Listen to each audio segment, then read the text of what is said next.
Bienvenidos a Escuela Online de Salud. Casi todas las células obtienen la mayor parte de su energía a través del metabolismo aeróbico, es decir, necesitan oxígeno y producen dióxido de carbono. El sistema respiratorio facilita el intercambio de oxígeno y dióxido de carbono entre el aire y la sangre. Iniciamos con una serie de audiovisuales dedicados a la descripción de las estructuras que conducen el aire desde el entorno externo hasta las superficies donde tiene lugar el intercambio de gases en los pulmones. Estas estructuras están formadas por unas células de características especiales que les permiten cumplir adecuadamente con la función respiratoria.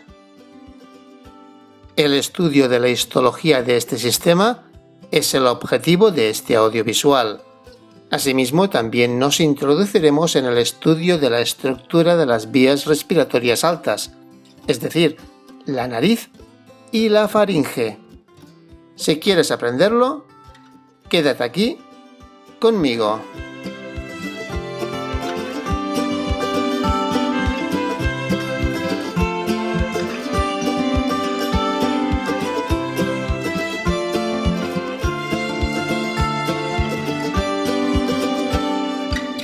El epitelio respiratorio es un epitelio cilíndrico ciliado pseudoestratificado con muchas células mucosas intercaladas. Es decir, está formado por células altas de forma cilíndrica o columnar, con cilios, y el término pseudoestratificado quiere decir que está formado al menos por dos tipos celulares: las células cilíndricas que alcanzan la superficie apical del epitelio y las células basales que no lo hacen.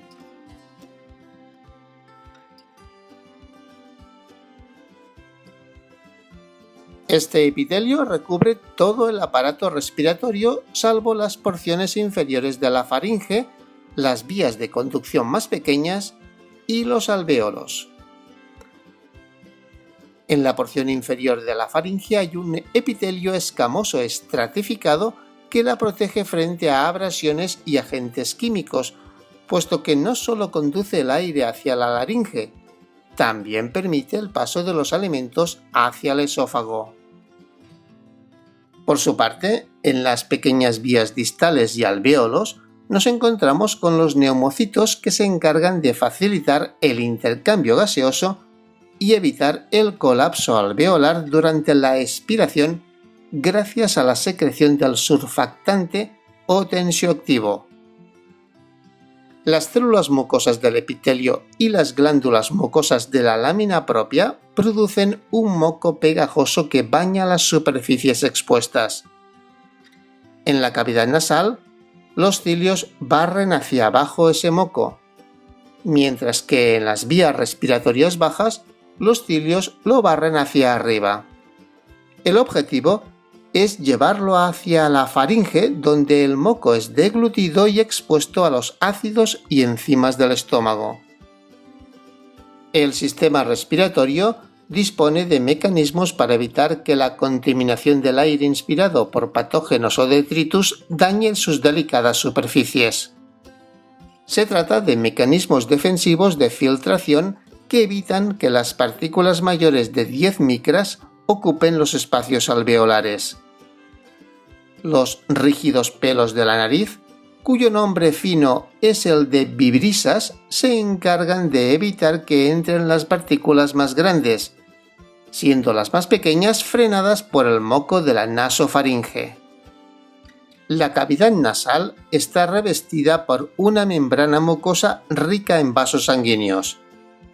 La superficie aumentada y los abundantes vasos sanguíneos permiten que la nariz caliente y humedezca rápidamente el aire que entra por ella, con lo cual el aire que llega a los pulmones presentará una temperatura de 37 grados centígrados y unos 44 miligramos litro de humedad absoluta, lo cual es ideal para la protección del epitelio respiratorio.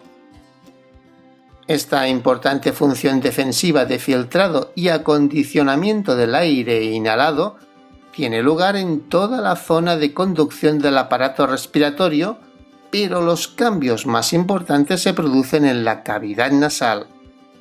Por eso es muy importante respirar por la nariz y no por la boca. La respiración por la boca evita gran parte de la filtración, del calentamiento y de la humidificación iniciales del aire inspirado, con lo que el epitelio de las vías respiratorias bajas queda más expuesto a agentes patógenos y sustancias lesivas.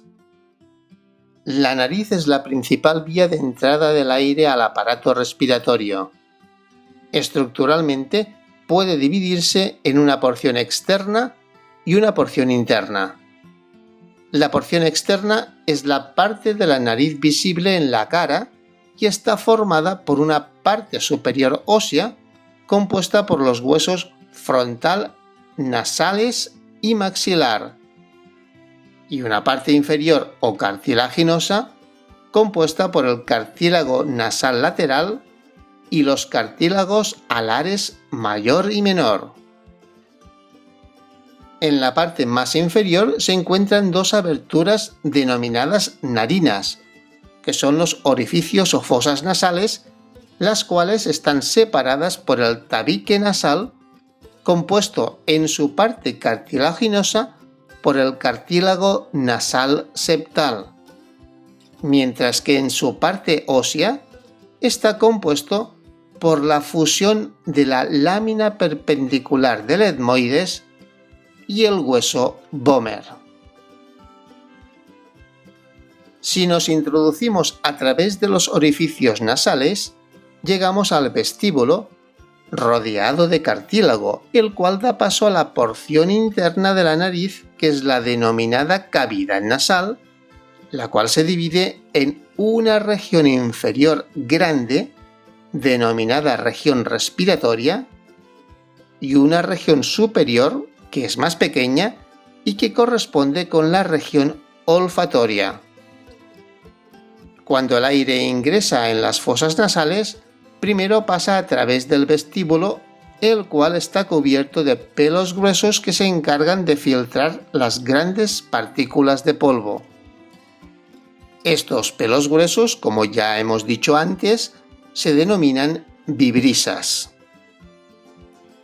De cada pared lateral de la cavidad nasal se proyectan tres estructuras denominadas cornetes o conchas nasales inferior, media y superior.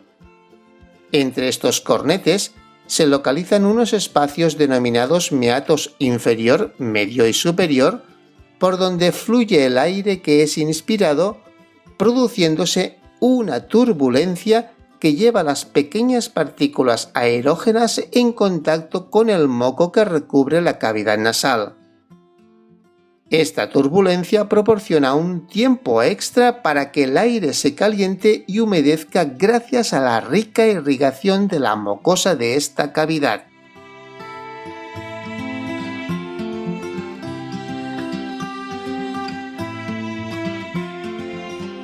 El paladar duro óseo, formado por los huesos maxilar y palatino, forma el suelo de la cavidad nasal, separando a esta de la cavidad oral.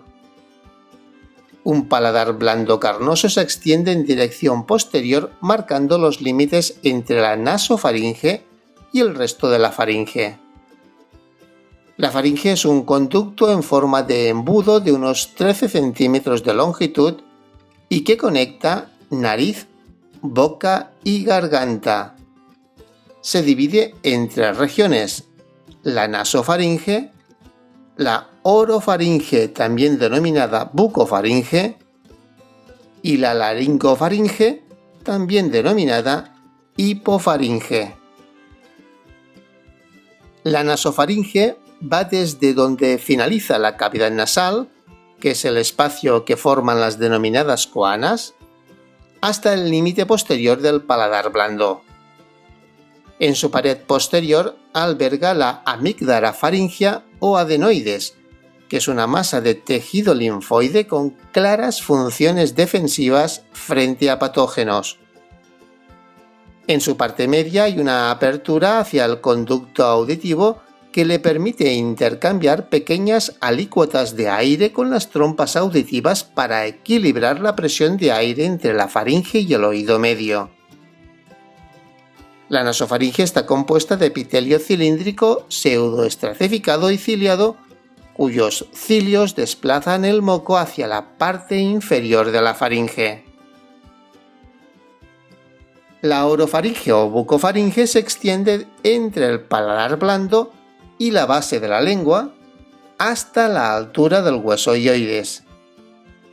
En esta zona se encuentran dos pares de amígdalas, las palatinas y las linguales, que como la adenoides representan zonas defensivas frente a patógenos. Y finalmente, la laringofaringe o hipofaringe incluye la región de la faringe que se extiende desde el hueso hioides hasta la entrada del esófago en su parte posterior y la entrada de la laringe en su parte anterior. Tanto la orofaringe como la hipofaringe presentan un epitelio escamoso estratificado no queratinizado que resiste a la abrasión, los agentes químicos y los patógenos.